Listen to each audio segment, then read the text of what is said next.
एक समय की बात है। एक राजा एक जंगली जानवर का पीछा करते करते घने जंगल में पहुंच गया। उसके सिपाही भी उन्हें नहीं ढूंढ पाए। उस घने जंगल से बाहर निकलने का रास्ता भी राजा खुद नहीं ढूंढ पाया। धीरे धीरे दिन ढलने लगा और शाम होने लगी, पर राजा उस घने जंगल से बाहर नहीं निकल पाया। राजा जब बाहर जाने का रास्ता खोज रहा था तो उसे एक बूढ़ी औरत दिखाई दी। बूढ़ी औरत एक जादूगरनी थी। उसके पास जाकर राजा ने पूछा, बूढ़ी माँ, क्या तुम मुझे इस जंगल से बाहर निकलने का रास्ता बता सकती हो? बूढ़ी औरत बोली, क्यों नहीं राजा साहब, मैं आपको इस जंगल से बाहर निकलने का रास्ता जरूर बता सकती है, पर मेरी एक शर्त है। अगर आपने मेरी शर्त नहीं मानी तो आप कभी भी इस जंगल से बाहर नहीं निकल पाएंगे और यहीं भूख से तड़प तड़प कर मर जाएंगे। राजा ने सोचा, क्यों न मैं इस बूढ़ी औरत की शर्त मानकर अपनी जान बचा लूं। उसने कहा, कहो बड़ी माँ, तुम्हारी क्या शर्त है? मैं तुम्हारी शर्त मानने के लिए तैयार हूं। बूढ़ी औरत बोली, हे राजन, मेरी एक बेटी है। वह बहुत सुंदर है। मैं चाहती हूं कि आप उससे शादी कर लीजिए। अगर आप मेरी यह शर्त मानने के लिए तैयार हों तो मैं आपको जंगल से बाहर निकाल दूंगी। राजा उस बूढ़ी औरत से डर गया और इसी डर के मारे वह उसकी बेटी से शादी करने के लिए भी राजी हो गया। वह बूढ़ी औरत उस राजा को अपने छोटे से घर में ले गई, जो जंगल के अंदर ही था। घर के अंदर उसकी बेटी आग सेंक रही थी। राजा को देखकर वह लड़की इस प्रकार उठकर खड़ी हुई जैसे वह उसी की प्रतीक्षा कर रही थी। वह लड़की सचमुच ही सुंदर थी, पर राजा को पसंद नहीं आई। उसके चेहरे को देखकर राजा कुछ डर गया। बूढ़ी औरत ने अपनी लड़की का हाथ राजा के हाथ में देते हुए कहा, मैं अपनी लड़की का हाथ आपको सौंप रही हूं। आप इसे अपने राज्य में ले जाकर इससे शादी कर लीजिए। राजा ने लड़की को अपने घोड़े पर बैठाया और बूढ़ी औरत के पीछे चल पड़ा। थोड़ी ही देर में वह जंगल से बाहर निकल गया। वह अपने महल में पहुंचा, जहां उसे अपने वायदे के अनुसार उस लड़की से शादी करनी थी। राजा पहले से ही शादीशुदा था। उसकी पहली पत्नी से उसके 7 बच्चे थे, 6 बेटे और 1 बेटी। वह अपने बच्चों को बहुत प्यार करता था। अब उसे डर था कि उन बच्चों की यह सौतेली माँ उनसे अच्छा व्यवहार नहीं करेगी। ऐसा राजा को उस लड़की का चेहरा देखकर लग रहा था। राजा अपने बच्चों को अपनी नई रानी से दूर ही रखना चाहता था, क्योंकि वह नहीं चाहता था कि सौतेली माँ उसके प्यारे बच्चों को कोई दुख पहुंचाए। इसीलिए वह अपने 7 बच्चों को अपने महल से बहुत दूर सुनसान जगह पर बने महल में ले गया। उसके चारों ओर इतने सारे पेड़ थे कि वह महल बिल्कुल ही नजर नहीं आता था। घने पेड़ों के बीच से गुजरकर जो रास्ता उस महल की ओर जाता था, उसे कोई साधारण आदमी नहीं ढूंढ सकता था। राजा अपने बच्चों को अपने से दूर नहीं रखना चाहता था, पर नई रानी के कारण ऐसा करना पड़ा। वह प्राय चुपचाप अपने बच्चों से मिलने चला जाता था। जब राजा नई रानी को बिना बताए अचानक ही कई कई दिनों तक गायब हो जाता था, तो रानी की भी जिज्ञासा होने लगी कि राजा आखिर चुपचाप जाता कहाँ है। इस बात को जानने के लिए नई रानी ने अपने नौकर को खूब धन देकर इस बात का पता लगाने के लिए कहा। एक बार जब राजा चुपचाप अपने बच्चों से मिलने के लिए दूसरे महल की ओर घोड़े पर सवार होकर जा रहा था, तब नई रानी के नौकर ने उसका पीछा किया और 7 बच्चों के उस महल में रहने की बात उसने अपनी मालकिन को बताई। यह बात जानकर उस नई रानी को बहुत ही गुस्सा आया।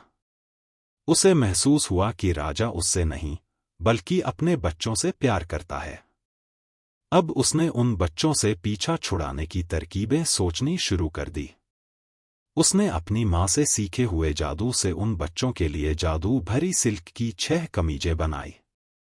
जब राजा किसी काम से अपने राज्य से बाहर गया तो वह उन 6 कमीजों को लेकर अपने नौकर के साथ उस सुनसान महल में पहुंची। बच्चों ने जब घोड़ों की टापों की आवाज सुनी तो सोचा कि उनका पिता उनसे मिलने आ रहा है। वे खुशी से उछलते कूदते बाहर आए। तभी नई रानी ने उन 6 लड़कों के ऊपर अपनी जावाली कमीजें डाल दी। वे सारे बच्चे बतखों में बदल गए और कुछ ही देर में जंगल की ओर उड़ गए। रानी अपने नौकर के साथ खुशी खुशी महल वापस चली आई। अब वह अपने सौतेले बच्चों से छुटकारा पा चुकी थी, पर नई रानी को राजा की लड़की के बारे में पता नहीं चला था, क्योंकि वह लड़की बाहर नहीं आई थी। 2-3 दिनों के बाद जब राजा अपने राज्य वापस आ रहा था तो पहले वह अपने बच्चों से मिलने दूसरे महल में गया। उसे यह देखकर बड़ी हैरानी हुई कि उसके घोड़े की टापों को सुनकर उसका कोई भी बच्चा उससे मिलने के लिए बाहर नहीं आया। जब वह घोड़े से उतरकर अपने बच्चों से मिलने महल में पहुंचा तो उसे केवल बेटी ही दिखाई दी। उसने बेटी से उसके सब भाइयों के बारे में पूछा तो वह बोली, पता नहीं पिताजी, मेरे सब भाई मुझे यहाँ अकेली छोड़कर न जाने कहाँ चले गए। फिर उसने पिता को सारी कहानी सुना दी जो उसने अपनी खिड़की से देखी थी। इसके बाद उसने महल के बाहर बतखों के पंख भी राजा को दिखाए जो बतखों के उड़ने से गिरे थे। राजा को अपनी बेटी से यह सब सुनकर बहुत दुख हुआ, पर उसे विश्वास नहीं हो रहा था कि उसकी नई रानी ऐसा काम कर सकती है। अपनी बेटी को इस सुनसान महल में छोड़ते हुए अब राजा को डर लगने लगा कि कहीं कोई उसकी बच्ची को भी उठाकर न ले जाए। वह उसे अपने साथ महल में ले जाने लगा। तब उसकी बेटी, जिसे अपनी सौतेली माँ से बहुत डर लग रहा था, अपने पिता से प्रार्थना करने लगी कि क्यों न आज की रात वह यहीं इसी महल में रह जाए और अगले दिन वह उसके साथ अपनी नई माँ से मिलने जाए। राजा अपनी प्यारी बेटी की बात मान गया। उस रात राजा की बेटी को नींद नहीं आई। वह यहाँ पर अधिक समय तक नहीं रहना चाहती थी, क्योंकि उसे अपनी सौतेली माँ से खतरा था। दूसरे, वह अपने भाइयों को खुद ही ढूंढना चाहती थी। वह रात के अंधेरे में चुपचाप अपने महल से निकलकर जंगल की ओर चल पड़ी। इस तरह वह सारी रात और अगले दिन तब तक चलती ही रही जब तक उसकी टांगों ने जवाब नहीं दे दिया। चलते चलते उसे जंगल में एक छोटी सी झोंपड़ी दिखाई दी, जिसका दरवाजा खुला हुआ है। वहां उसने छोटे छोटे 6 बिस्तर बिछे हुए देखे। वह उन बिस्तरों के बगल में एक कोने में जमीन पर लेट गई। उसने इसी झोपड़ी में रात गुजारने का निश्चय किया। पर जैसे ही सूरज अस्त हुआ और धीरे धीरे अंधेरा बढ़ने लगा, उसे झोंपड़ी के बाहर कुछ सरसर की आवाजें सुनाई देने लगीं। उसने देखा कि 6 बतख खिड़की से अंदर आ गए। उन्हें देखकर राजकुमारी को लगने लगा कि कहीं ये उसके भाई तो नहीं। उन 6 को ध्यान से देखने के लिए जब राजकुमारी ने अपना सिर ऊपर उठाया तो 6 बतख उसे एकदम पहचान गए। उनमें से सबसे बड़ा भाई आदमी की आवाज में बोला, मेरी बहन, हमारी खुशी बहुत थोड़ी देर की है। इस झोपड़ी में तुम्हारा रहना खतरे से खाली नहीं है, क्योंकि यहां पर डाकू आकर ठहरते हैं। अगर वे आज यहां आ गए तो तुम्हें जिंदा नहीं छोड़ेंगे।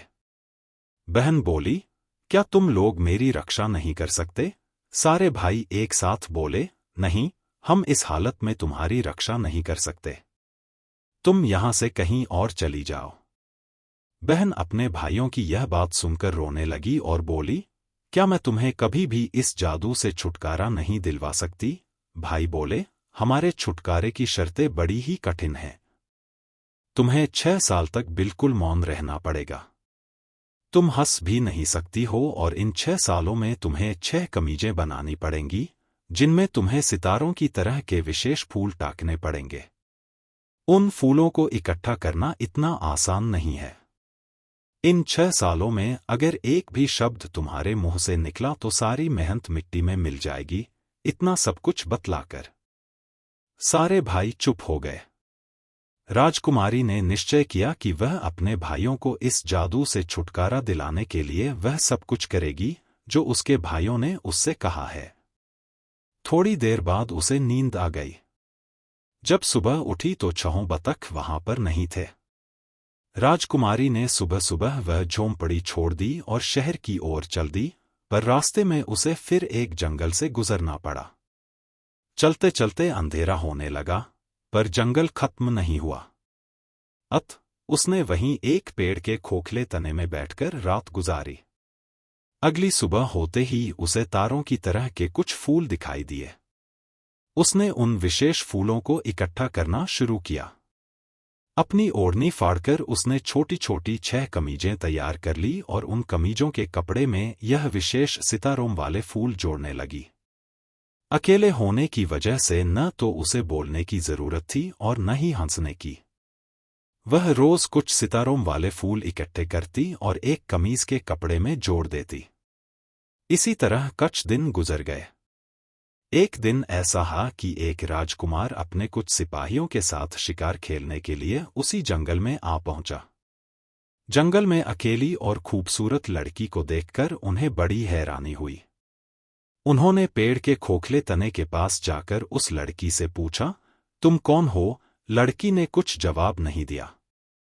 सिपाहियों ने फिर पूछा, तुम कौन हो और कहां से आई हो? लड़की ने फिर भी कोई उत्तर नहीं दिया।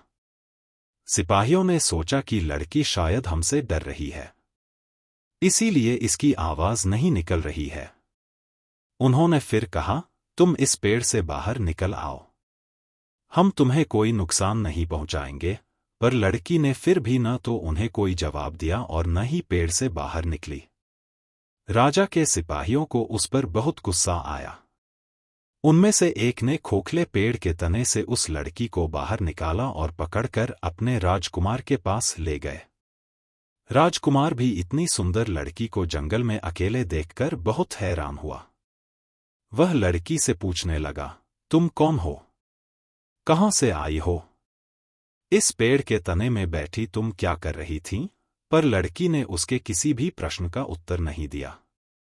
राजकुमार ने सोचा कि शायद यह लड़की गूंगी है। वह उसकी सुंदरता पर मोहित हो गया और उसे अपने महल में ले गया। महल में पहुंचकर उसने सबसे पहले लड़की के लिए सुंदर सुंदर कपड़े मंगवाए और अपने महल की नौकरानियों को उस लड़की को नहला धुलाकर सुंदर सुंदर वस्त्र तथा कीमती गहने पहनाने का आदेश दिया। शाम को जब वह गूंगी लड़की नहा धोकर और सुंदर कपड़े तथा गहने पहनकर राजकुमार के सामने लाई गई तो वह उसे देखता ही रह गया। वह सचमुच की राजकुमारी लग रही थी। राजकुमार ने भोजन के समय उसे अपनी खाने की मेज पर बुलवाया और अपने साथ खाने के लिए कहा। गूंगी लड़की चुपचाप टेबल पर बैठकर खाना खाने लगी। उसे बड़े ही सभ्य और सुशील ढंग से खाना खाते देखकर राजकुमार उससे बहुत प्रभावित हुआ। अपनी रानी मां के विरोध के बावजूद राजकुमार ने उस गूंगी लड़की से विवाह कर लिया। रानी के गुस्से की सीमा नहीं रही। वह तो अपने बेटे की शादी किसी बड़े राजा की राजकुमारी से करना चाहती थी। उसने एक गंवार, भिखारी और गंगी लड़की से विवाह करके उसकी सारी आशाओं पर पानी फेर दिया। रानी मां अब ऐसे मौके की तलाश में रहती जिससे उसे इस राजमहल से बाहर निकाला जाए। राजकुमार उस लड़की को बहुत प्यार करता था, इसलिए उसके सामने लड़की को कुछ कहना संभव नहीं था। 1 साल से कुछ ज्यादा समय बीत गया। उस लड़की ने एक बेटे को जन्म दिया। रानी मां ने अपनी नौकरानी से उस बच्चे को मरवा दिया और उस लड़की के हाथ और मुंह पर खून लगवा दिया ताकि देखने पर ऐसा लगे कि वह खुद ही उस बच्चे को खा गई है। रानी मां चुपके से राजकुमार के पास पहुंची और बोली, तेरी पत्नी आदमखोर है। वह अपने बच्चे को ही खा गई। राजकुमार को अपनी मां की बात पर विश्वास नहीं हुआ, क्योंकि इतनी सीधी सादी और गूंगी लड़की अपने बच्चे को कैसे खा सकती है। एक मां अपने बच्चे को कभी नहीं खा सकती, चाहे वह कितनी भी भयानक क्यों न हो। उसे अपनी मां की बात सुनकर बहुत दुख हुआ, पर उसने अपनी पत्नी से कुछ नहीं कहा। इधर बच्चे के जन्म के बाद भी वह लड़की बिल्कुल चुप रहती, न हंसती न बोलती, बस 6 कमीजें तैयार करने में लगी रहती। इसी तरह समय बीतता गया और कुछ समय बाद उस गूंगी रानी ने फिर एक बच्चे को जन्म दिया, तो रानी मां ने उसके सोते ही बच्चे को मरवा दिया और उसके मुंह तथा हाथों पर खून लगा दिया और उसकी शिकायत राजकुमार से की तथा उस लड़की को घर से निकालने की सलाह दी, पर राजकुमार को अभी भी अपनी मां की बात पर विश्वास नहीं हुआ। वह सोचने लगा, काश उसकी पत्नी गूंगी न होती तो अपने बचाव में कुछ तो बोलती। अब वह उसे कैसे बचाए। सच्चाई का पता कैसे लगाए। इस बार भी उसने अपनी पत्नी को कोई दंड नहीं दिया, पर जब 2 साल बाद उसकी रानी ने तीसरी बार एक और बच्चे को जन्म दिया तो रानी ने फिर पहले की तरह बच्चे को मरवा दिया और उस गूंगी लड़की को अपने ही बच्चों को खा जाने वाली डायन बताया। इस बार राजकुमार को न चाहते हुए भी अपनी पत्नी को दंड देने की घोषणा करनी पड़ी। पहले जमाने में मौत की सजा आग में जलाकर दी जाती थी। उसे भी अपनी पत्नी को आग में जलाकर मारने की सजा देनी पड़ी। सजा सुनने के बाद भी वह गूंगी लड़की कुछ नहीं बोली, क्योंकि 6 साल पूरा होने का वह आखिरी दिन था। अगर वह अपनी सफाई में कुछ बोलती तो उसके भाइयों को उसकी सौतेली माँ के जादू से छुटकारा नहीं मिल सकता था। उसे अपने मरने का कोई दुख नहीं था, क्योंकि वह अपने 6 भाइयों को मुक्ति दिला रही थी। जब राजा के सिपाही उसे आग में जलाने के लिए लेने आए तो राजकुमारी अपनी छठी कमीज में सितारों वाले फूल टांग रही थी और उस छठी कमीज का बाया बाजू ही बिना फूलों के बचा था। वह उस बाजू को पूरा नहीं कर सकी, क्योंकि उसे जबरदस्ती लकड़ियों के ढेर पर लाकर बैठा दिया गया था। लकड़ियों के ढेर पर बैठकर उसने अपने चारों तरफ देखा।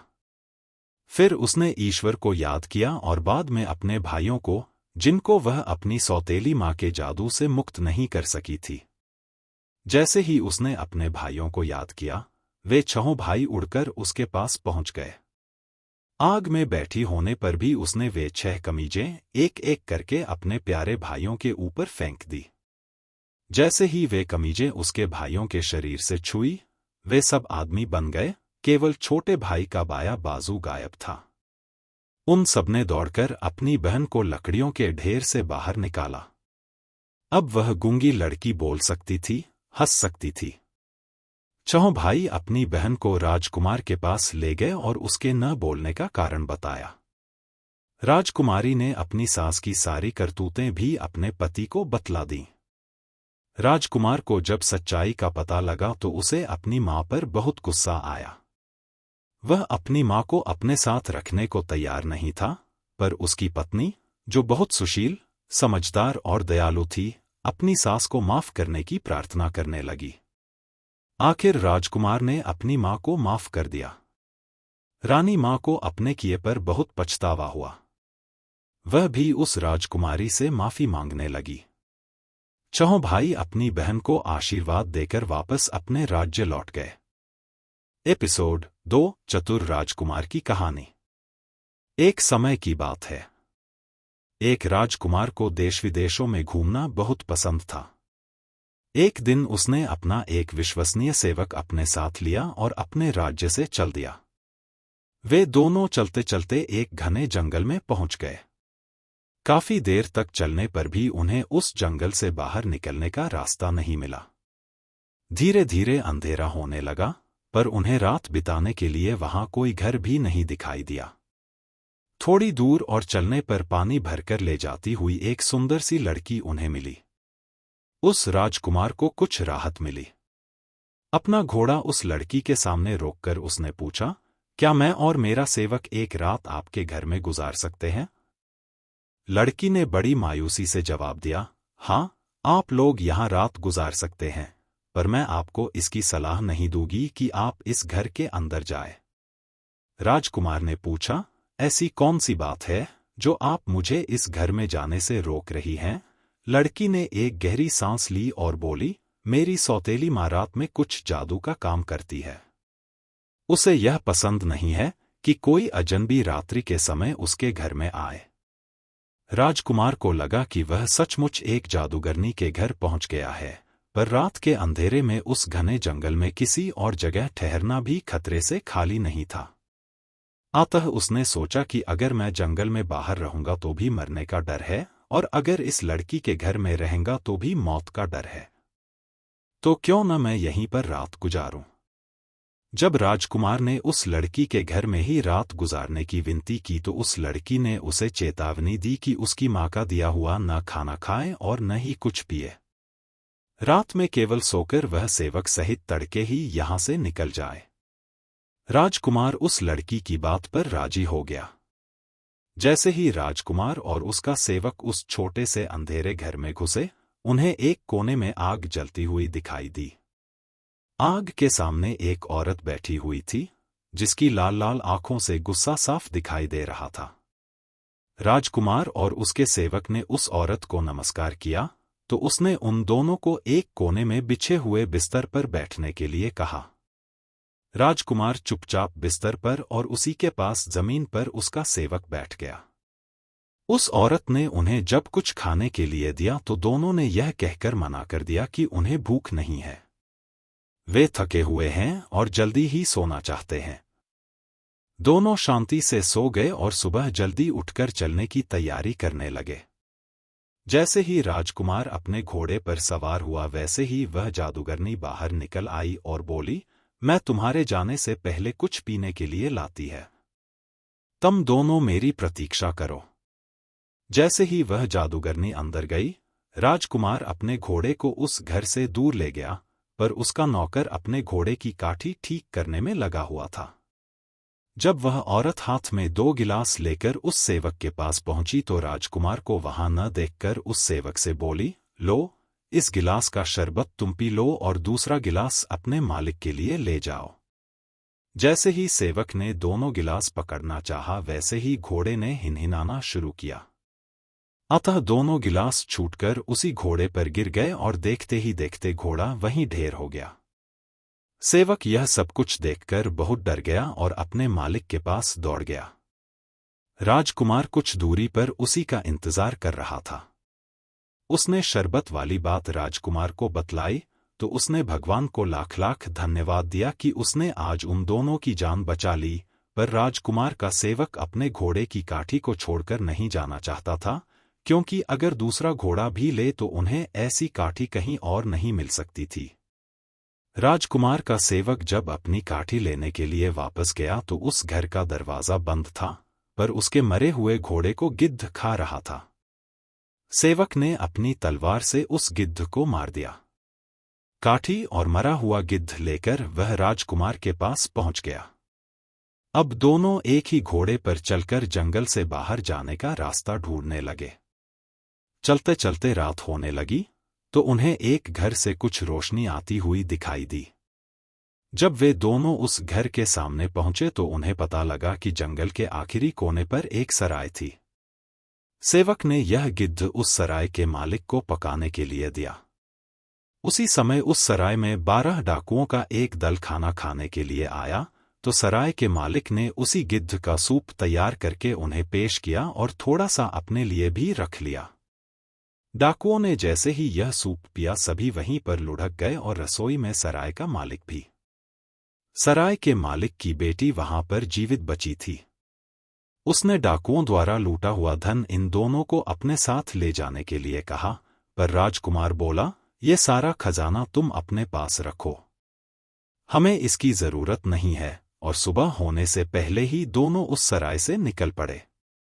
चलते चलते उन्हें उस जंगल से बाहर निकलने का रास्ता मिल गया।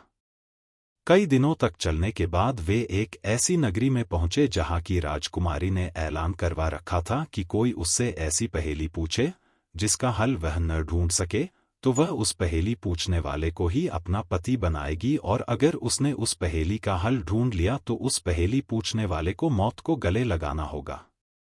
इस राजकुमारी से शादी करने के लालच में कई नौजवानों को अपनी जान से हाथ धोना पड़ा था। इस राजकुमार ने भी जब लोगों से उस राजकुमारी की सुंदरता के बारे में सुना तो उसने भी उससे एक पहेली पूछने की सोची। उसने राजमहल जाकर अपनी इच्छा व्यक्त की। राजकुमारी उसकी पहेली का उत्तर देने के लिए तुरंत तैयार हो गई।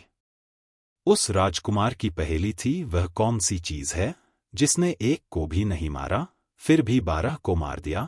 राजकुमारी ऐसी पहेली सुनकर बहुत परेशान हो गई। उसने अपनी सारी किताबें पढ़ डाली, पर उसे उस पहेली का जवाब नहीं मिला। राजकुमार ने उसे इस पहेली का उत्तर ढूंढने के लिए 3 दिन का समय दिया था। अगली रात उसने अपनी विश्वसनीय सेविका को चुपचाप उस राजकुमार के कमरे में भेजा कि कहीं सोते सोते नींद में वह राजकुमार खुद ही इस पहेली का उत्तर दे दे। जैसे ही सेविका बिना कुछ सुने कमरे से बाहर निकल रही थी, राजकुमार के सेवक ने उसका बुर्का पकड़कर रोकना चाहा, पर उसका बुर्का खिंच गया। सेविका चुपचाप रात के अंधेरे में मुंह छुपाकर राजकुमारी के पास भाग गई। 2 दिन बीतने पर भी राजकुमारी को इस पहेली का उत्तर नहीं मिला, तो उसने खुद ही राजकुमार के कमरे में चुपचाप रात में जाकर उससे इस पहेली का उत्तर सुनने की बात सोची। राजकुमार को इस बात का अनुमान था। वह सोने का बहाना करके अपने कमरे में लेट गया। आधी रात में नीला बुर्का पहनकर राजकुमारी चुपके से उसके कमरे में घुसी और पूछने लगी, वह कौन सी चीज थी जिसने एक को भी नहीं मारा? राजकुमार ने जवाब दिया, एक गिद्ध, जिसने जहर से मरे एक घोड़े को खाया और उसी जहर से खुद मर गया। राजकुमारी ने फिर पूछा, तो फिर उसने 12 को कैसे मार दिया? राजकुमार बोला, क्योंकि 12 डाकुओं ने उस जहरीले गिद्ध को खाया था और खाते ही मर गए। जैसे ही राजकुमारी को अपनी पहेली का जवाब मिला, वह जल्दी से कमरे के बाहर निकलने लगी। तभी राजकुमार ने उसका नीले रंग का मखमली बुर्का खींच लिया। राजकुमारी बुर्का छोड़कर भाग गई। अगले दिन उसने अपने राज्य के 5 जजों को पहेली का उत्तर देने के लिए बुलवाया। जैसे ही उसने पहेली का सही उत्तर राजकुमार को सुनाया, वैसे ही उसने राजकुमारी का नीला बुर्का उन जजों के सामने रख दिया और उन्हें बताया कि कल राजकुमारी खुद इस पहेली का हल ढूंढने के लिए उसके कमरे में आई थी और उसने जानबूझकर उसे इस पहेली का हल बतलाया था। बुर्के का सबूत उसकी बात को सच सिद्ध कर रहा था। अंततः राजकुमारी को उसी राजकुमार से विवाह करना पड़ा। एपिसोड 3 सांपों की बूटी की कहानी। बहुत पुराने समय की बात है। एक बहुत ही गरीब आदमी था। उसको एक ही बेटा था, पर वह अपनी गरीबी के कारण अपने इकलौते बेटे का भी पेट नहीं भर पाता था। अपने पिता की गरीबी से तंग आकर एक दिन उसका बेटा उससे बोला, मेरे प्यारे पिताजी, इस गरीबी में आपको अपना पेट भरना ही इतना मुश्किल हो रहा है। मैं आपके लिए बोझ बन गया हूं। क्यों न मैं खुद ही बाहर जाकर अपनी रोटी कमाऊं, क्योंकि इस छोटे से गांव में कोई भी काम मिलना संभव नहीं है। अपने बेटे को देने के लिए गरीब पिता के पास आशीर्वाद के सिवाय कुछ भी नहीं था। माता पिता ने भारी मन से अपने बेटे को विदाई दी। वह लड़का अपने भाग्य को आजमाने गांव से शहर की ओर चल दिया। शहर पहुंचने पर उसे पता लगा कि उनके राजा की किसी और राजा के साथ लड़ाई चल रही है और राजा को स्वस्थ नौजवानों को अपनी सेना के लिए जरूरत है। वह लड़का भी बिना कुछ सोचे समझे झट से राजा की सेना में भर्ती हो गया। शत्रु राजा की सेना बहुत ही शक्तिशाली थी। उसकी सेना के सामने इस लड़के के राजा वाली सेना का टिकना बहुत ही कठिन हो रहा था। इनका सेनापति सबको साहस बंधा रहा था, पर बहुत सारे सिपाही अपनी जान बचाकर भागने लगे थे। इस बहादुर लड़के ने जिंदगी को बहुत ही करीब से देखा था। गरीबी की जिंदगी जीने से तो लड़ते लड़ते मरना ज्यादा अच्छा है, यह सोचकर उसने पीठ दिखाकर भागने वाले सभी सिपाहियों को शत्रु का बहादुरी से सामना करने के लिए उकसाया, तो भाग रहे सिपाही भी वापस आ गए और अपनी मातृभूमि की रक्षा के लिए जी जान से लड़ने लगे। अंत में शत्रु की सेना को मैदान छोड़कर भागना पड़ा। बूढ़े सेनापति ने राजा से इस लड़के की बहादुरी की बहुत प्रशंसा की। उसे बहुत सारा धन इनाम में दिया गया और साथ ही अपने राज्य में ऊंचे पद पर रख लिया गया। अब वह लड़का राजदरबार और राजमहल का एक हिस्सा बन गया।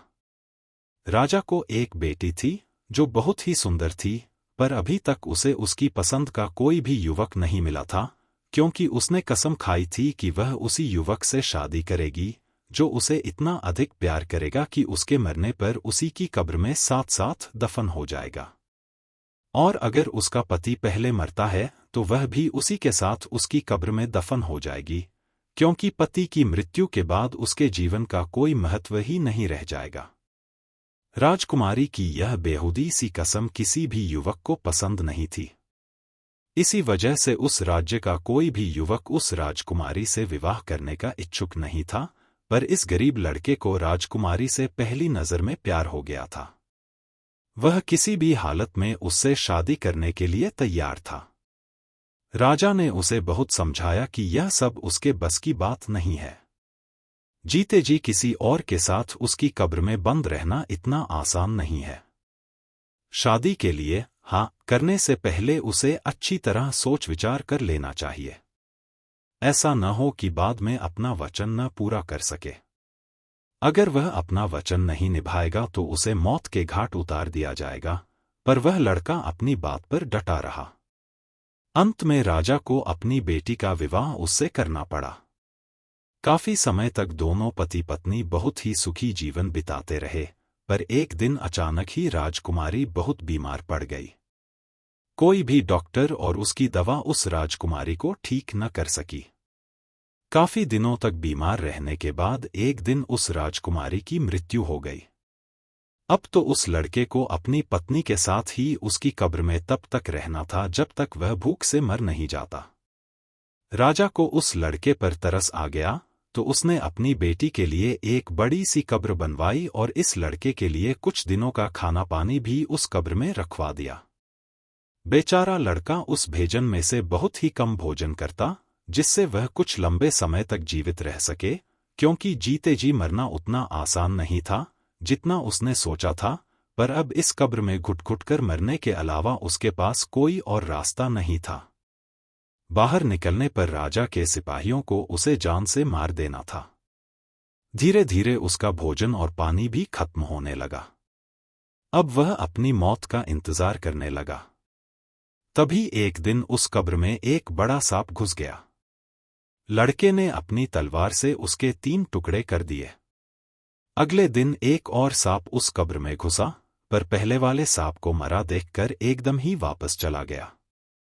फिर थोड़ी देर बाद वह सांप अपने मुंह में एक बूटी लेकर फिर कब्र में आया और उस बूटी को मरे हुए सांप के फन व आंखों पर रखा, तो वह सांप फिर से जीवित हो गया और उसके देखते देखते दोनों सांप कब्र से गायब हो गए, पर वे अपनी बूटी वहीं छोड़ गए। लड़के ने सोचा कि क्यों न मैं इस बूटी को अपनी पत्नी के मुंह और आंखों पर रखे, शायद वह इससे जिंदा हो जाए। उसने वह बूटी उठाई और अपनी पत्नी के मुंह तथा आंखों पर रख दी।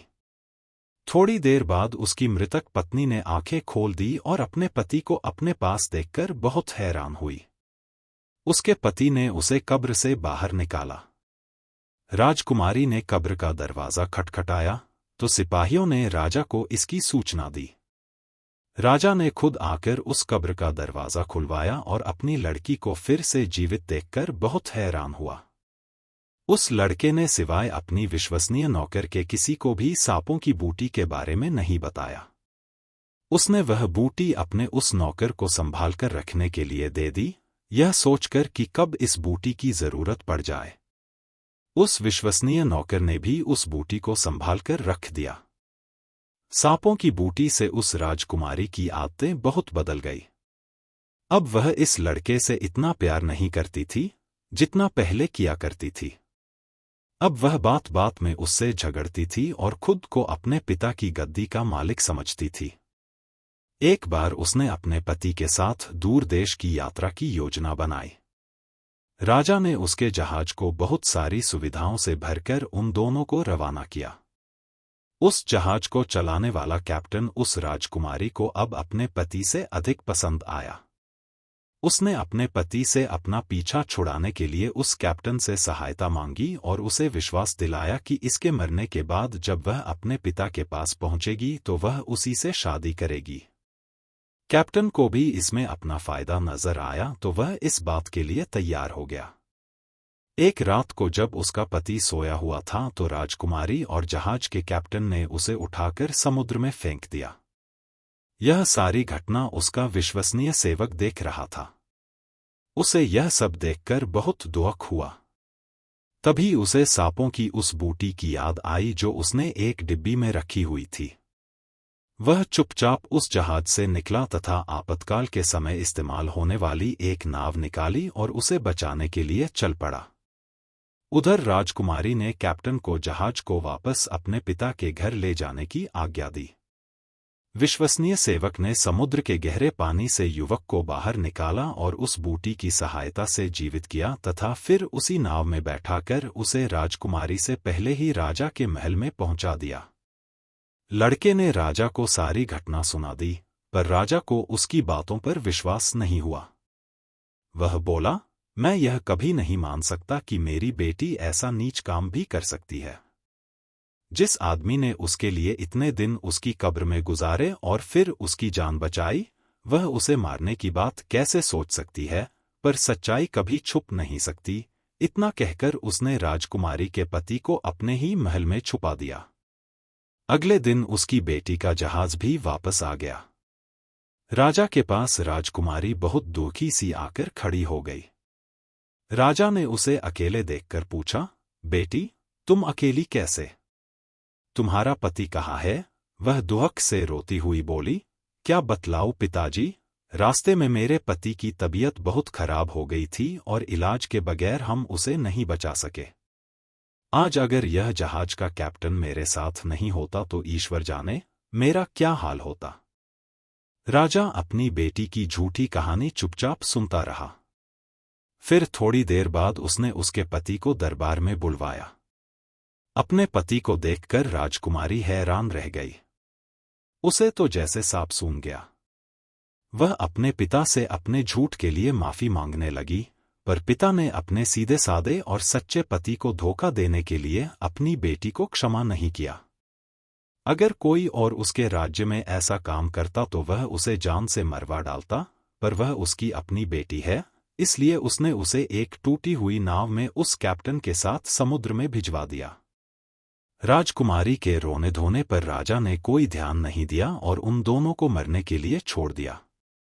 एपिसोड 4 शीत बसंत की कहानी। एक राजा की 2 रानियां थीं, बड़ी रानी और छोटी रानी। घर में बड़ी रानी की ही मर्जी चलती थी। छोटी रानी को अवहेलित करके रखा गया था।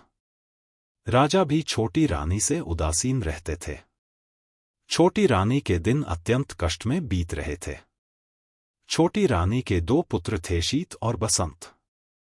राजा अपने दोनों बेटों का भी ख्याल नहीं रखते थे। दोनों को न तो अच्छा भोजन मिलता था, न अच्छे वस्त्र। बड़ी माँ की जलिकटी बातें भी उन्हें सुननी पड़ती थी। छोटी रानी सब देखती एवं सहती थी, पर बड़ी रानी को इससे भी संतोष नहीं था। वह हमेशा छोटी रानी को नीचा दिखाने की चेष्टा करती रहती। एक दिन दोनों रानियां नदी में स्नान करने गईं। बड़ी रानी ने छोटी रानी को अत्यंत प्यार से कहा, आओ तुम्हारे माथे में साबुन लगा दूं। साबुन लगाते लगाते उसने चुपके से एक दवा की टिकिया उसके माथे पर घिस दी। दुखियारी छोटी रानी देखते ही देखते एक तोता बनकर टीटी करती हुई उड़ गई। घर आकर बड़ी रानी ने कहा, छोटी रानी तो नदी में डूब गई। राजा ने सहज ही विश्वास कर लिया। मानो राजभवन की लक्ष्मी चली गई। राजभवन में अंधकार फैल गया। छोटी रानी के दोनों पुत्रों शीत और बसंत के दुख की कोई सीमा न रही। उधर तोता बनी छोटी रानी उड़ती उड़ती एक राजा के राजभवन में जा बैठी। राजा ने कहा, सोने का तोता। राजा की बसंत लता नामक एक सुंदर बेटी थी। वह बोली, पिताजी, मैं उस सोने के तोते को लूंगी। राजा के आदेश से उस तोते को पकड़ लिया गया और एक पिंजरे में बंद कर दिया गया। दिन बीतने लगे।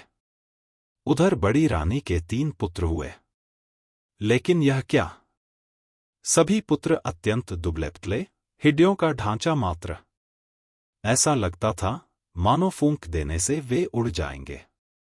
बड़ी रानी का तो रो रो कर बुरा हाल। वह बड़े जतन के साथ अपने पुत्रों का पालन करती। खूब पुआ पकवान, मांस मछली खिलाती, लेकिन वे मोटे नहीं हो पा रहे थे। संटी की तरह ही दुबले पतले थे। दूसरी और बड़ी रानी शीत वसंत को ठीक से खाना भी नहीं देती थी, फिर भी वे मोटे ताजे थे। यह देखकर वह और कुढ़ जाती। एक दिन जब शीत और वसंत पाठशाला से पढ़कर लौटे तो देखा कि उनकी बड़ी मां रणचंडी बनी हुई है। उसने उन्हें देखते ही गालियों की बौछारें शुरू कर दी। गला फाड़ फाड़ कर रोने लगी। उन्हें मारने लगी। सामानों को फेंकना शुरू कर दिया। जब राजा को इस बात की सूचना मिली तो वे दौड़े दौड़े आए और उससे पूछा, तुम्हें क्या हो गया है? रानी गुस्से से थरथर कांपती हुई बोली, मेरी सौत के ये दोनों पुत्र जब देखो मुझे उल्टा सीधा कहते हैं, गालियां देते हैं। जब तक इनके खून से मैं स्नान न कर लूं, मेरा कलेजा ठंडा नहीं होगा। राजा ने कहा, ऐसा ही होगा। फिर उन्होंने जल्लाद को बुलवाया और आदेश दिया, इन दोनों भाइयों को मारकर इनका खून लाकर बड़ी रानी को दो। शीत वसंत का तो रो रो कर बुरा हाल, पर जल्लाद को तो राजा के आदेश का पालन करना था, सो उनके हाथ पैरों को रस्सियों से बांधकर बलि देने के लिए वह ले जाने लगा। शीत वसंत के चीत्कार को सुनने वाला वहां कोई नहीं था। जल्लाद शीत वसंत को एक जंगल में ले गया। वहां उसके वस्त्र उसने उतरवा लिए और पेड़ की छाल उन्हें पहना दिया। शीत बोला, भाई, हमारे भाग्य में यही था। जल्लाद ने उनके हाथ पैर खोल दिए और डबडबाई आंखों से कहा, राजा की आज्ञा है राजपुत्र। क्या करता, मुझे मानना ही था, पर तुम लोगों को मैंने अपनी गोद में खिलाया है। तुम्हारा खून मैं कैसे कर सकता हूं? मेरे कपाल में जो लिखा है, होगा। तुम वक्कल के ऊपर चादर ओढ़ लो और इस जंगल से निकल जाओ। कोई तुम्हें राजपुत्र के रूप में पहचान नहीं पाएगा। यह कहकर उसने उन्हें जंगल से बाहर निकलने का मार्ग बता दिया और खुद राजभवन की ओर लौटने लगा। रास्ते में उसने एक कुत्ते एवं सियार को मारा और उसका खून बड़ी रानी को दे दिया। खून पाकर बड़ी रानी बहुत खुश हुई। उसने उस खून से स्नान किया और खिलखिलाती हुई अपने पुत्रों को अत्यंत स्वादिष्ट भोजन कराया और खुद भी खाया। शीत वसंत दोनों जंगल के रास्ते से आगे बढ़े। वे चलते रहे, पर जंगल का कोई अंत नहीं दिख रहा था। थककर वे एक पेड़ के नीचे बैठ गए। वसंत ने कहा, भाई, बहुत प्यास लगी है, पानी मिलेगा? शीत बोला, हम लोग इतनी दूर तक चलकर आए हैं, पर पानी तो कहीं नहीं दिखा। परंतु प्यास के कारण मेरी तो बहुत बुरी हालत हो गई है। बसंत बोला, ठीक है, तुम यहीं प्रतीक्षा करो, मैं देखता हूं कि आसपास कहीं पानी है या नहीं। शीत ने कहा। शीत पानी की तलाश में चला। एक जगह उसे एक तालाब दिखाई दिया। समस्या थी कि पानी लेकर जाए कैसे। उसे अपनी चादर का ख्याल आया। अगर चादर को पानी में अच्छी तरह भिगोकर ले जाया जाए तो वसंत की प्यास मिट सकती है। यह सोचकर वह तालाब में उतरा। जिस राज्य की सीमा के अंतर्गत वह तालाब था, उस राज्य के राजा का अचानक देहांत हो गया। राजा की कोई संतान नहीं थी। समस्या उत्पन्न हुई कि राज सिंहासन पर कौन बैठेगा। सिंहासन को तो खाली नहीं रखा जा सकता है। इस पर काफी विमर्श हुआ। अंत में मंत्रियों एवं प्रजा ने मिलकर तय किया कि जिस व्यक्ति के माथे पर राज तिलक होगा, उसे ही सिंहासन पर बैठाया जाएगा। योजनानुसार एक सफेद हाथी की पीठ पर सिंहासन बांधकर हाथी को छोड़ दिया गया। वह हाथी माथे पर राजतिलक वाले व्यक्ति की खोज में निकल पड़ा। इस क्रम में वह उस तालाब के पास पहुंचा जहां शीत अपनी चादर को पानी में भिगो रहा था। शीत के माथे पर राजतिलक देखते ही सफेद हाथी ने उसे अपनी सूंड से पकड़ा और सिंहासन पर बैठा दिया। शीत, बसंत, बसंत पुकारने लगा, पर सब बेकार। सफेद हाथी शीत को लेकर तेजी से नगर की ओर चल पड़ा। इधर बसंत पेड़ के नीचे बैठा भाई के आने का इंतजार कर रहा था। बहुत देर तक जब उसका भाई नहीं आया तो डर के मारे वह रोने लगा। रोते रोते सारा दिन बीत गया। रात आई तो रो रो कर वह वहीं सो गया। दूसरे दिन सुबह एक सन्यासी उधर से गुजरा। बसंत को उस हाल में देखकर उसे बड़ी दया आई। उसने उसे गोद में उठा लिया और जंगल में बनी अपनी कुटिया में ले गया। उधर सफेद हाथी शीत को लेकर उस राज्य की प्रजा के समक्ष उपस्थित हुआ। सभी ने नए राजा का स्वागत किया। शीत को राज सिंहासन पर बिठाया गया और उसे राजतिलक लगाया गया। शीत को कुछ समझ में नहीं आ रहा था कि हो क्या रहा है। उसे रह रहकर अपने भाई बसंत की बहुत याद आ रही थी। समय बीतने लगा। शीत ने परिस्थिति से समझौता कर लिया। वह कुशलतापूर्वक राजकाज संभालने लगा। अब उसे किसी भी चीज का अभाव नहीं था। उधर बसंत जंगल में सन्यासी की कुटिया में अपने दिन बिता रहा था। वह रोज हवन के लिए जंगल से लकड़ियां चुनकर लाता, पूजा के लिए फूल तोड़कर लाता और जंगल के कंदमूल खाकर अपना पेट भरता था। कभी कभी वह सन्यासी के पास बैठकर शास्त्रों एवं वेदों का ज्ञान भी प्राप्त करता। शीत और बसंत के पिता पर दैवीय आपदा आई। उनका सारा राज्य नष्ट हो गया। राजा सब कुछ छोड़ छाड़कर अज्ञातवास को चले गए। बड़ी रानी की दशा भी अत्यंत दयनीय हो गई थी। भिक्षा मांगकर जीवन निर्वाह करने की नौबत आ गई, परंतु उसके फटे चिथड़े गंदे कपड़ों को देखकर लोग भी उसे दुत्कार देते। एक दिन दुखी होकर बड़ी रानी अपने तीनों पुत्रों के साथ समुद्र के किनारे खड़ी थी। अचानक समुद्र की लहरों में तीनों पुत्र बह गए। रानी ने अपने पुत्रों को बचाने की बहुत कोशिश की, पर सब बेकार। दुखी होकर वह भी समुद्र में कूद पड़ी। उधर राजा की बेटी बसंतलता अब बड़ी हो गई थी। अपनी रूपवती कन्या के लिए राजा योग्य वर की तलाश कर रहे थे, पर वैसा वर उन्हें मिल नहीं रहा था। तब रानी से परामर्श कर उन्होंने स्वयंवर का आयोजन किया। स्वयंवर सभा में अनेक राज्यों के राजपुत्र उपस्थित हुए। राजा ने घोषणा की कि सारे राजपुत्र अपने आसन पर बैठेंगे और बसंतलता हाथ में माला लेकर सभी के सामने से गुजरेगी। जो राजकुमार उसे पसंद आएगा, उसी के गले में वह वरमाला डालेगी। इधर बसंतलता ने स्वयंवर के लिए श्रृंगार करना आरंभ किया। बालों का जूड़ा बनाया, आंखों में काजल लगाया, पांव में आलता लगाया, फिर तोता बनी रानी से पूछा, और मुझे क्या चाहिए? तोते ने कहा, मैं अगर तुम्हारी जगह होती तो पांवों में सोने की पायल पहनती। इससे रुंझुन की बहुत मधुर आवाज आती है। बसंतलता ने सोने की पायल पहन ली। फिर पूछा, बोलो और क्या चाहिए मुझे? तोते ने कहा, अगर मैं तुम्हारी जगह होती तो सोने की जरी वाली साड़ी पहनती। तोते की बात सुन बसंतलता ने सोने की जरी वाली साड़ी पहनी। फिर तोते ने कहा, अब तुम हीरे का हार पहन लो, बहुत सुंदर लगोगी। बसंतलता ने हीरे का हार पहन लिया। फिर पूछा, अब? तोते ने कहा, नाक में मोती की लौंग, कानों में जड़ाऊ कर्णफूल और मांग में हीरे का टीका पहनने से ही नारी का श्रृंगार पूरा होता है। बसंतलता ने सारी चीजें पहन ली। तब तोते ने कहा, सब तो हुआ, पर गजमुक्ता न होने से श्रृंगार तो पूरा होगा ही नहीं। तुम्हारे पास तो गजमुक्ता है ही नहीं। अगर स्वयंवर में आए हुए राजकुमारों में से कोई गजमुक्ता ला दे तो समझना वही तुम्हारे योग्य वर है। यह सुनकर बसंतलता ने सारे साज श्रृंगार उतार दिए और घोषणा करवा दी कि जो राजकुमार उसके लिए गजमुक्ता लाएगा, उसी से वह विवाह करेगी। घोषणा सुनते ही सारे राजकुमार गजमुक्ता की खोज में निकल पड़े। राजकुमारों ने सुना था कि सभी हाथियों में गजमुक्ता नहीं होती है। समुद्र के किनारे पाए जाने वाले किसी किसी हाथी में ही गजमुक्ता होती है। अतः सारे राजकुमार समुद्र की ओर चल पड़े। समुद्र के किनारे पहुंचने से पहले ही हाथियों के एक झुंड ने उन पर धावा बोल दिया, जिस कारण अनेक राजपुत्रों के हाथ पैर टूट गए। अनेक घायल हो गए और इस तरह सब हताश निराश होकर वापस लौट गए।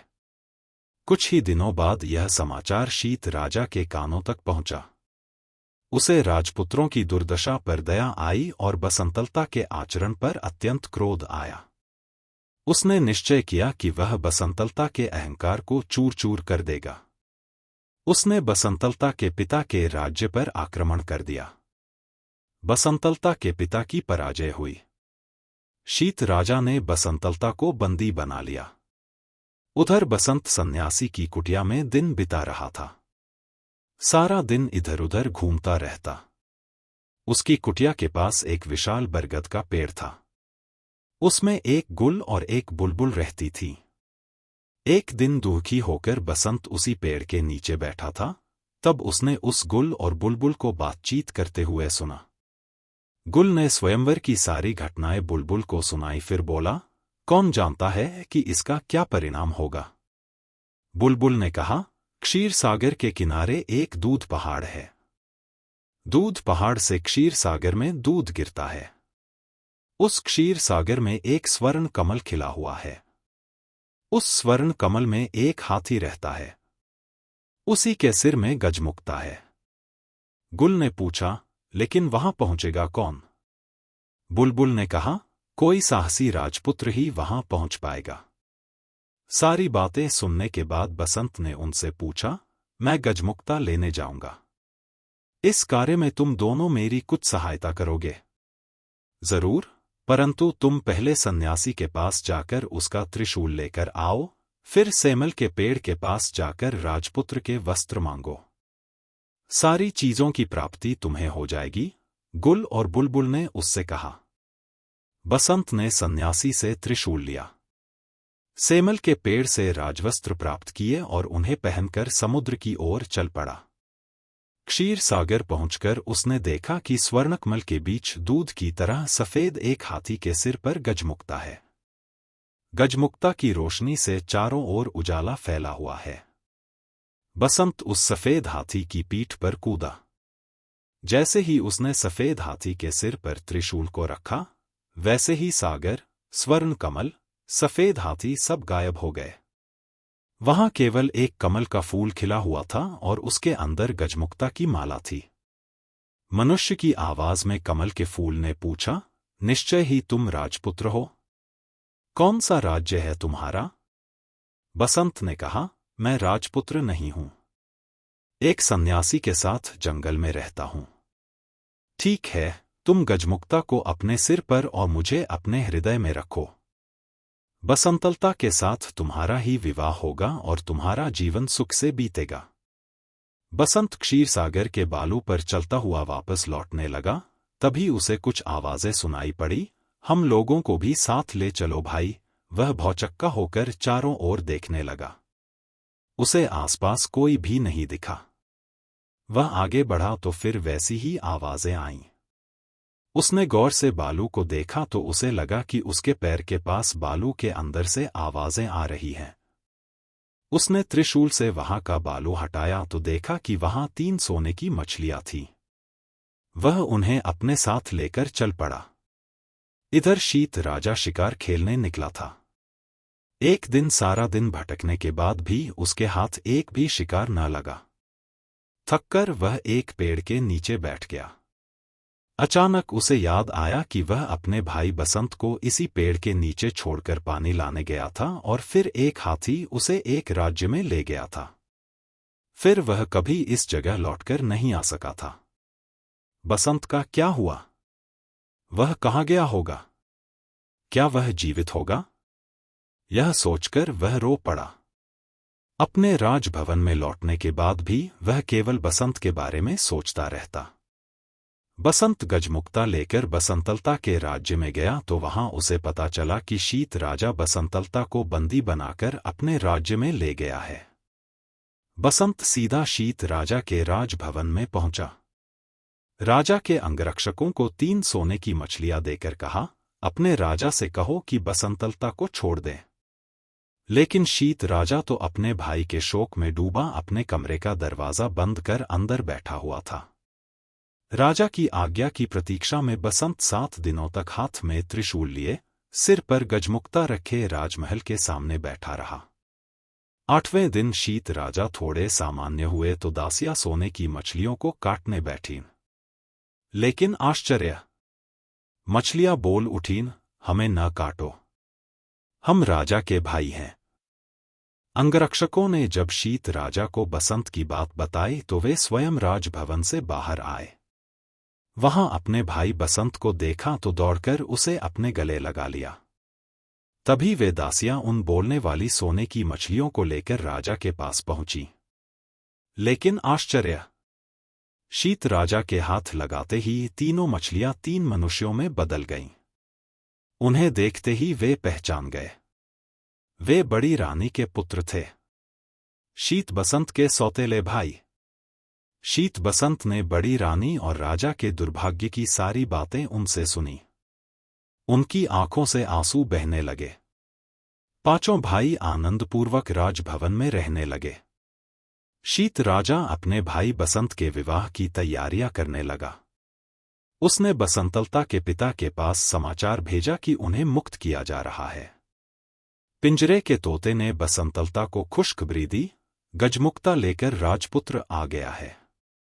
बसंतलता बोली, जानती हूं। उसी समय एक दासी दौड़ती हुई आई और उसने प्रसन्नतापूर्वक कहा कि गजमुक्ता लाने वाले राजपुत्र राजा शीत के ही भाई हैं। बसंतलता बहुत खुश हुई। उसने तय किया कि वह अपने प्रिय तोते को आज अपने हाथों से स्नान कराएगी। उसने कपिला गाय के दूध में कच्ची हल्दी को पीसकर दूध में मिलाया और उससे तोते को स्नान कराने लगी। इस क्रम में बसंतलता के हाथ से तोते के माथे की दवाई पुछ गई। देखते ही देखते तोता एक सुंदर नारी बन गया। बसंतलता ने आश्चर्य से पूछा, तुम कौन हो, परी या देवी? वह बोली, मैं राजरानी हूं। शीत और बसंत मेरे ही बेटे हैं। उसके बाद उसने अपने साथ घटी सारी बातों को उसे बता दिया। अगले दिन बसंतलता के साथ बसंत का विवाह धूमधाम से संपन्न हुआ। विदा के समय बसंतलता ने अपने पिता से कहा, मैं पालकी में अकेली ही जाऊंगी। पिता ने पूछा, यह क्या बात हुई? बसंतलता बोली, मैंने प्रण लिया है कि सुबह प्रार्थना के समय अकेली रहूंगी। पिता बोले, ठीक है, जैसा तुम चाहती हो वही होगा। सभी से विदा लेकर बसंतलता सुंदर पालकी में बैठ गई। उसने चुपके से छोटी रानी को अपनी पालकी में बैठा लिया। बसंत भी अपनी पालकी में बैठ गया। शीत राजा के महल के पास जब पालकी रुकी, तब उससे बसंतलता के अलावा एक अपूर्व सुंदरी नारी भी उतरी। सब उसे आश्चर्यचकित होकर देख रहे थे। उसने पालकी से उतरते ही पूछा, कहाँ है मेरे शीत बसंत? मेरे पास आओ। मां की पुकार सुनकर शीत बसंत दौड़कर आए और उससे लिपट गए। बड़ी रानी के तीनों पुत्र भी दौड़कर वहां पहुंच गए। इस सुखद समाचार को सुनकर थोड़े दिनों बाद राजा भी लौट आए। इस प्रकार छोटी रानी के दुख का अंत हुआ। सभी के दिन सुखपूर्वक बीतने लगे।